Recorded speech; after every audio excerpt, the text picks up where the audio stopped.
So after Ohm's law, next topic is resistance. We all know what is resistance. It is the property of conductor by virtue of which it opposes flow of current. ठीक है, current के flow को oppose करने की जो property होती है conductors में, that is known as resistance. Now resistance, it is denoted by R and its symbol is omega, ohm. It is scalar quantity. It depends on length of the conductor, area of cross section of the conductor. It depends on the temperature also, but only in case of metals. In case of non-metals and semiconductors, it is independent of temperature. More is the length, more is the resistance. That means it is directly proportional. Lesser is the length, lesser is resistance. Area of cross section, it is inversely proportional to area of cross section. More is the area, less is resistance. And in case of temperature for metals, if you increase the temperature, the resistance will also increase. If you decrease the temperature, the resistance will also decrease.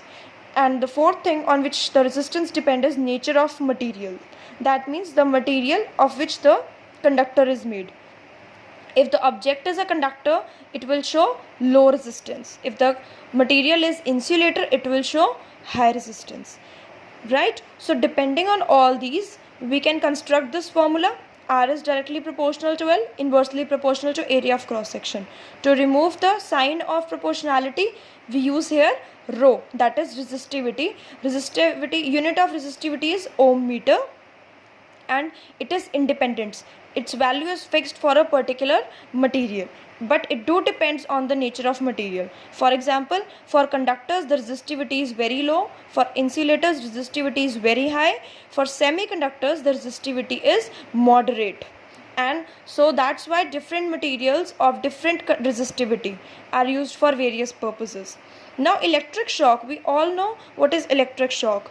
Electric shock is felt when the current is pass through our body. जब हमारी body से current pass होता है तो हम उसको क्या कहते हैं, electric shock.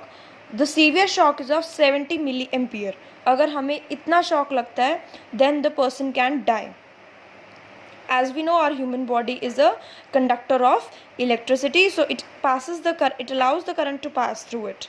Next topic is superconductors. Some materials exhibit zero resistance at low temperature. Means when the temperature is lowered, they exhibit zero resistance. That means 100% current flows through it. So at such conditions, the conductors are called superconductors. And the first compound that was being discovered as a superconductor was niobium germanium, Nb3Ge. After that, we have combination of resistances. We know there are two types of combinations. One is in series and other is in parallel. Series में कब होता है बेटे? When we join end to end. When the wires are joined or when the resistances are joined end to end, such a combination is called series combination. Parallel, when the resistances are joined with a common end, they all have a common end, they are known as parallel.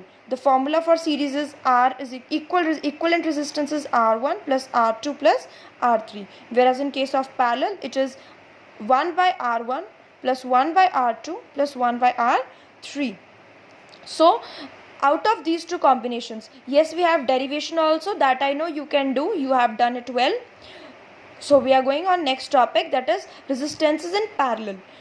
We use in most of the cases parallel combination. Why? Because each circuit will have the same potential difference and all the equipments or appliances can work on the same potential difference. Now in case we are using two appliances at the same time, they will be able to draw the current needed by them. That means current get divided in this. In parallel, current gets divided, I hope you all remember, and in series the potential difference gets divided. So the potential difference remains the same, current get divided, and each equipment can get the current according to it. The third benefit for applying in parallel is each circuit operates separately. That means if any one of the appliance gets damaged, we do not have to worry, the other equipments will keep on working. Our next topic which are remaining. So students, still here I think we had done. This was the last topic that we had done, and the last topics that are left from this chapter is electric energy, power, rating of domestic appliances, heating effect of current. So these 4 topics we are going to discuss in the next video. I hope you all got this.